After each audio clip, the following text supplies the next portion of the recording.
everyone, welcome to Adding and Subtracting Radicals.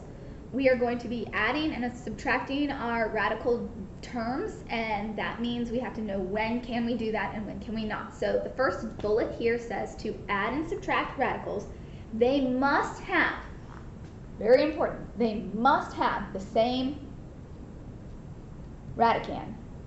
If you remember what we said a radicand was, it's the piece underneath the square root symbol, okay, underneath our radical symbol, okay? These have to be the same in order to add or subtract our radicals together.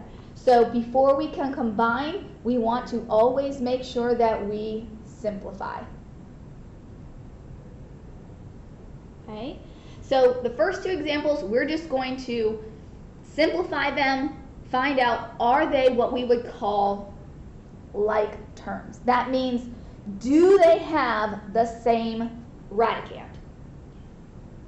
All right, so if we look at number 1, we have a square root of 5 plus a square root of 5. Since they both have a 5 in the radicand, that means they are like terms, and we can go ahead and add them together.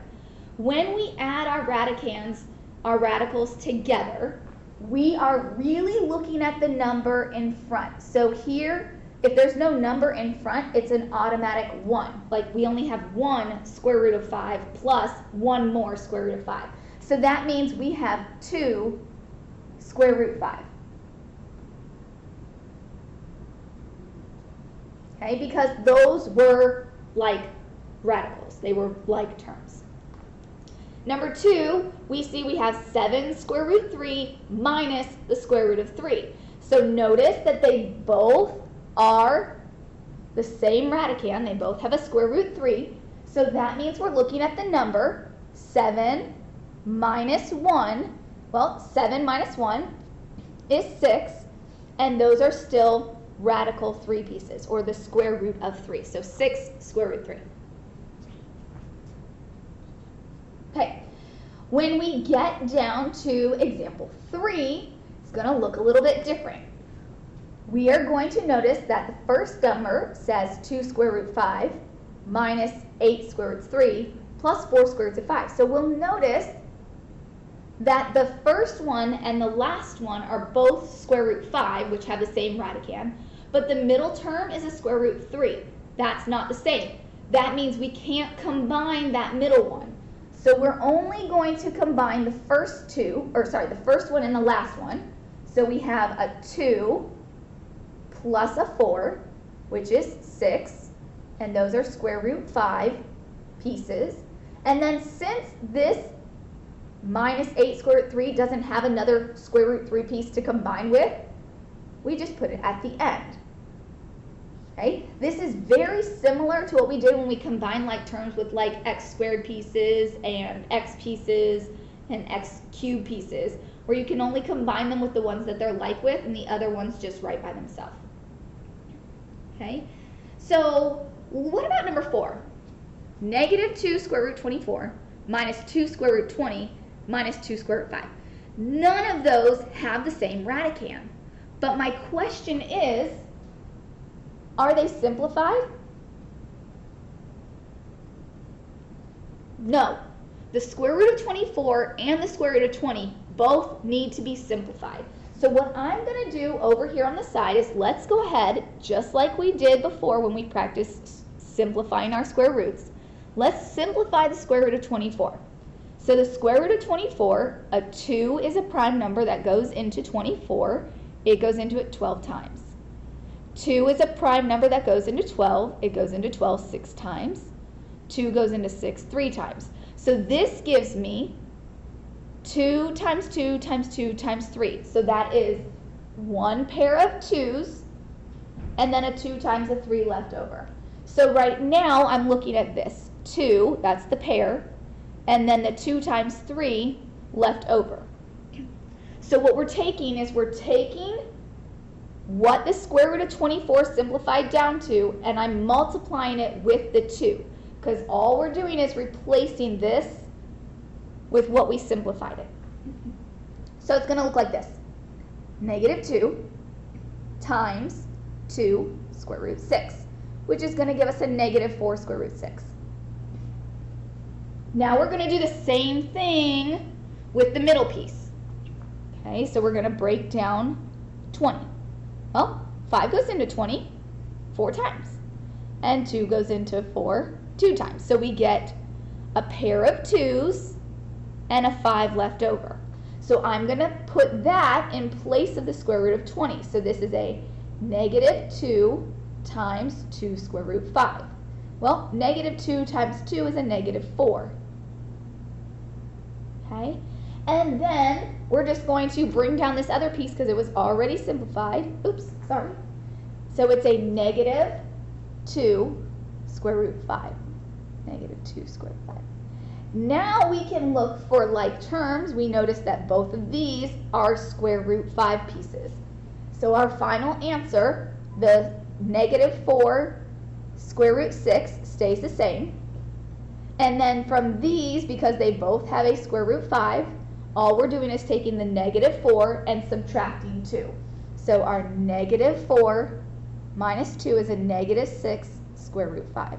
So that one was a little bit more complicated because what we had to do with the square root 24 and with the square root 20 in replacing it. Okay, let's look at another one, very similar to what we just did on number 4.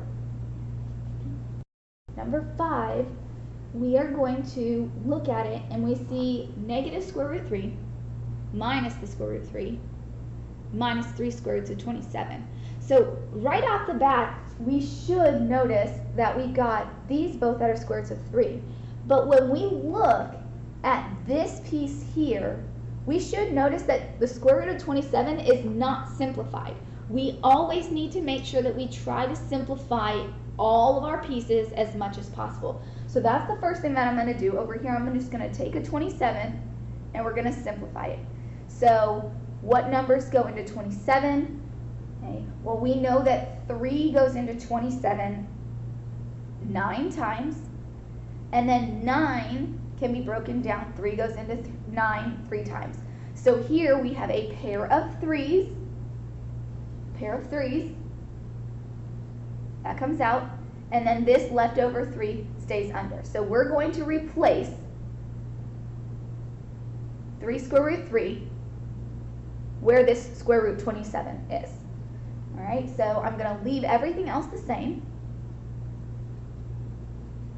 So there's that minus 3 times, and here's where we're replacing the square root of 27 with 3 square root 3. Okay, I'm going to go ahead, multiply this together because order of operations says multiply before you add or subtract. So negative square root 3 minus the square root of 3. Negative 3 times 3 is negative 9 square root 3. Now all we have to do is go and do our adding and subtracting. So this is a negative 1, and a negative 9. Notice that they're now all square root 3 pieces. So all we're really doing is looking at our numbers and combining those. So negative 1 minus 9. That's going to give us a negative 11, and all of those were square root 3 pieces. All right, now number 6 is a little bit different just because it's got variables in it, letters. Okay, so we've got 4 square root a plus 2 square root b minus 6 square root a. Now, a and b, those radicands, they can't be simplified. It's not like it's a squared or b cubed. Okay, if it was, we would simplify those. But these are just an a and a b. There's nothing to simplify. So let's identify which ones are like terms. So 4 square root a is a like term with negative 6 square root a. So let's go ahead and combine those. So 4 minus 6 is a negative 2 square root a. And then this piece, 2 square root b, doesn't have a like pair. So we just bring it down. So plus 2 square root b.